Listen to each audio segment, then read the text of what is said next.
지금까지 문재인 정부는 최저임금 인상, 주 52시간제 도입 등 기업과 경제에 타격을 주는 정책을 속도전으로 밀어붙였습니다. 문재인 정부는 기업에 대한 규제 일변도의 정책을 반드시 전환하고 일자리 창출 역량을 높일 수 있는 기반 조성에 힘쓸 것을 다시 촉구합니다. 문재인 정부는 언론, 부동산 등 분야를 막론하고 부작용을 전혀 고려하지 않고 규제와 처벌에 중점을 둔 과잉 입법을 추진해 왔습니다. 지난 28일 국무회의에서 통과된 중대재해기업처벌법 시행령도 그중 하나입니다. 내년 1월 27일부터 시행되는 중대재해기업처벌법은 사업장에서 사망, 부상, 질병 등 중대재해가 발생할 경우 사업자나 경영책임자에게 1년 이상의 징역이나 10억 원 이하의 벌금형을 부과하는 내용을 주요 골자로 하고 있습니다. 중대재해처벌법은 입법 초기부터 무수한 논란과 비판이 일었습니다.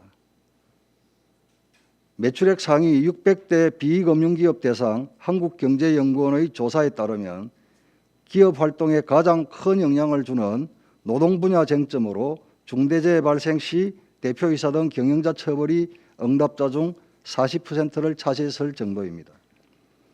그런데 그 시행령마저도 경영 책임자의 범위와 의무 등 주요 내용을 구체적으로 명시하지 않아 기업의 불안감과 과도한 부담을 해소하지 못했습니다. 법이 본래 목적하는 바가 재해 예방인지 기업 처벌인지 알 수 없을 정도입니다.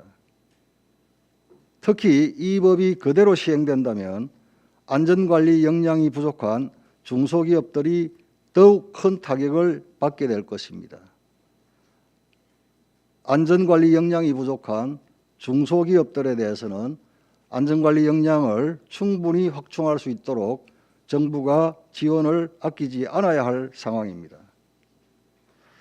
이와 같이 지금까지 문재인 정부는 최저임금 인상, 주 52시간제 도입 등 기업과 경제에 타격을 주는 정책을 속도전으로 밀어붙였습니다.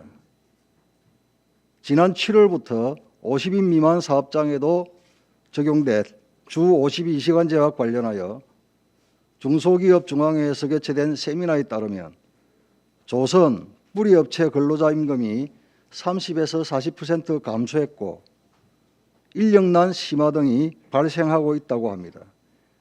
이렇게 업종, 지역 등 특성을 고려하지 않고 급속하게 시행된 정책이 가뜩이나 어려운 기업 현실을 더욱 어렵게 만들고 있습니다. 문재인 정부가 각종 규제와 과격한 정책으로 기업의 발목을 계속 잡는다면 기업의 경영 위축은 물론 일자리 창출 역량 위축 또한 불보듯 뻔한 일입니다.